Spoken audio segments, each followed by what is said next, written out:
యజ్ఞానికి ఈ అశ్వమేధానికి ముందు చేసిన హోమాలు ఏమంటే బాయిష్పవనాద్రచే తత్కర్మ దేవతలను అర్చించిన ఋత్విక్కులు త్రికాలపు సవనములు, సవనమన్నా హోమమే, హోమం యజ్ఞమన్నా హోమమే, త్రికాలపు సవనముల నిర్వహించిన యుప్రోచ్చయ సమయమాసన్నమాయను. ఉపృచ్చమంటే బలి ఇవ్వడానికి గుమ్మడికాయలు, నెయ్యిలో కలిపిన బియ్యం, కడిగిన బియ్యము, నువ్వులు, చెరుకు రసాలు అవన్నీ కూడా అందులో వెయ్యడానికి ఒక్కొక్క జంతువును ఒక్కొక్క ఏ యూపాన్ని, యూపం అంటే స్తంభం, ఏ యూపానికి ఏ జంతువును కట్టాలి.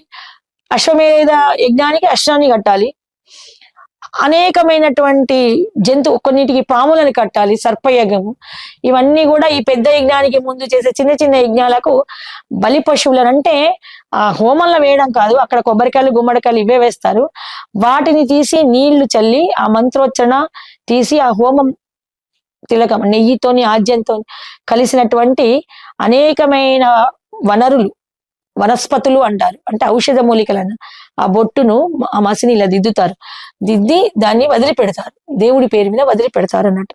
మనకి ఇప్పుడు వేములవాడలో కొళ్ళాగలు వదిలిపెడతారు, పిల్లలు తప్పిపోతే, కొడుకులు పుట్టాలంటే అలా అవి స్వేచ్ఛా జీవులే సంచరిస్తాయి అన్నట్టు. అలాగా త్రికాలపు సంధ్య అంటే ఉదయారంభం 6 గంటల నుంచి 11 గంటల ఒకటి, మళ్ళీ 12 గంటల నుంచి 3:30 గంటల 4 గంటలకు ఒకటి, మళ్ళీ 4 గంటలకు స్నానం చేశాక సాయంత్రం 5:30 నుంచి రాత్రి 8-9 గంటల వరకు ఒకటి త్రికాలపు యజ్ఞాలు చేస్తున్నారు. ఈ త్రికాలపు యజ్ఞాలలో ఏ బహిష్ప వనాదులు అంటే సేకరించిన వనాదులు అంటే వనస్పతులు అనేక చెప్పాను కదా ఇంతకు ముందు, మర్రి, జూమి, రావి, మేడి ఇటువంటి వనస్పతి, అలాంటి పెద్ద పెద్ద స్తూపాలు, పెద్ద పెద్ద దూలాలు, మొద్దులు తెచ్చి ఆ హోమగుండాల్లో వేస్తున్నారట. యాగమందు నిరిపిత్విక్కులు అర్చించిన యూపములు అనేకమ్ములు, ఏ యూపానికి బిల్వ యూపములు, బిల్వ యూపమ్ములారు, బదరీ రూపమ్ములారు. బిల్వం అంటే మారేడు పత్రి, బదరీవి అంటే రేగు స్తంభాలు, రేగు చెట్టు యొక్క కాండాలు, అవి 6 ఇవి 6. పలాశయూపమ్ములారు అంటే మన విస్తరాకు చెట్లు, పలాశము అంటే అది బ్రహ్మ వర్చస్సుతోని.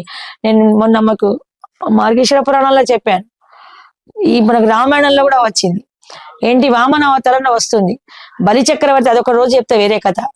ఇక్కడ ఏంటంటే ఇవి 6 కట్టారు. పలాశ వృక్షం అంటే విస్తరాకు చెట్లు అన్నట్టు, శ్లేషాత్మం 1 దేవదానులు 2 ఇది నిలిపి ఇంద్రాది దేవత, ఒక్కొక్క స్తూపానికి ఒక్కొక్క దేవుడికి స్థానాన్ని ఇచ్చారు. ఆసనం వేశారు, అక్షింతలు మంత్రక్షింతలు వేసి వాళ్ళను మీకు సంబంధించిన పశువును అక్కడ పెడతాము అని. ఇలాగా అనేకమైనటువంటి యజ్ఞకృతం అంతా ఆచరిస్తున్నారు. త్రిశత బలి పశువులతోడ యాగాశ్వముని తారీతను అర్చించి పట్టమైషి కౌసల్య స్వరణం తాకించి యాగార్టము గావించి అశ్వరాజమ్మును ప్రప్రథమున చతుష్టోపము, ద్వితీయ దినమున ఉద్యకము, తృతీయమున అతిరాత్రము, రాత్రులు త్రివిధములు అశ్వమేధ యాగము జరిగే 3 దినములు అఖండముగా. ముందు రోజు ఏం చేశారు, చతుష్ట హోమం అని చేశారు.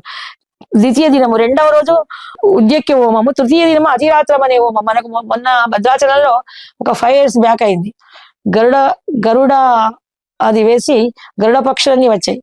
అతిరాత్రం అనేది 7 రోజులు చేశారు, ఫ్రీ భోజనాలు పెట్టి ఇక్కడ అందరికీ యజ్ఞశాలలో యజ్ఞ భోజనాలు పెట్టి మహోన్నతమైన మరియు యాగములు నిర్వహించి ఋత్వికులను నర్చించే 10 నొక్కొక్క ఋత్వికునకు 10 లక్షల గో సంపద 100 కోటి స్వర్ణంబులు 4 కోట్ల జలజితమ్ములు రత్న కమ్మళ్ళు వజ్ర వైడ్యూర్యములు మేలు వస్త్రములు భూషణములు లక్షణ తాంబూలములు సత్కరించి ఆ ఋత్వికుల కింద 116 1116 ఇవ్వడం కాదు, 1000 సంపద. ఒక్కొక్క ఋత్వికులకు 10 లక్షల గో సంపద. ఒక్క ఉంటేనే పుష్కలంగా వాడు పెద్ద శ్రీమంతుడు అన్నట్టు.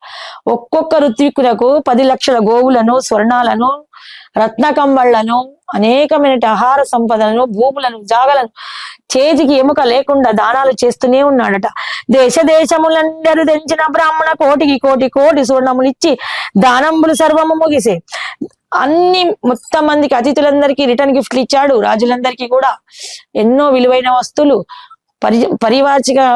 పరిసర గ్రహం ఉన్నటువంటి పరిచారకులకు, సేవక గణాలకు అందరినీ సన్మానించాడు. ఇంకెవ్వరు లేరు, ఇక అయిపోయింది యాగం, అందరూ వెళ్ళిపోతున్నారు అనేటప్పటికీ ఒక్క పేద బ్రాహ్మడు వచ్చాడట.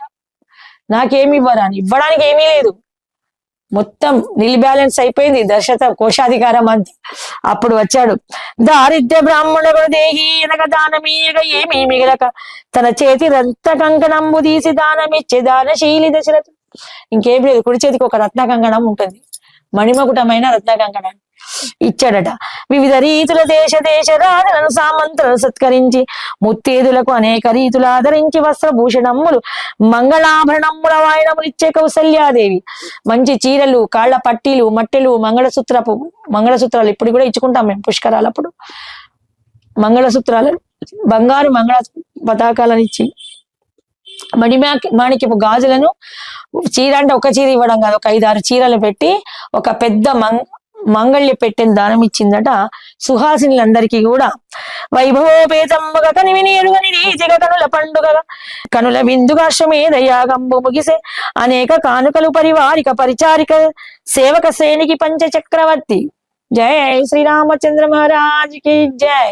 ఇవాళకి అశ్వమేధ యాగం ముగిసింది. ఈ అవకాశానికి సుమన్ టీవీకి వారికి ధన్యవాదాలు.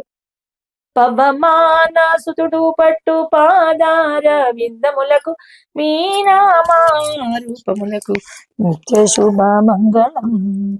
మంగళం కోసలేంద్రాయ మహనీయ గుణార్ధనే చక్రవర్తి తనూజాయ సార్వభౌమాయ మంగళం.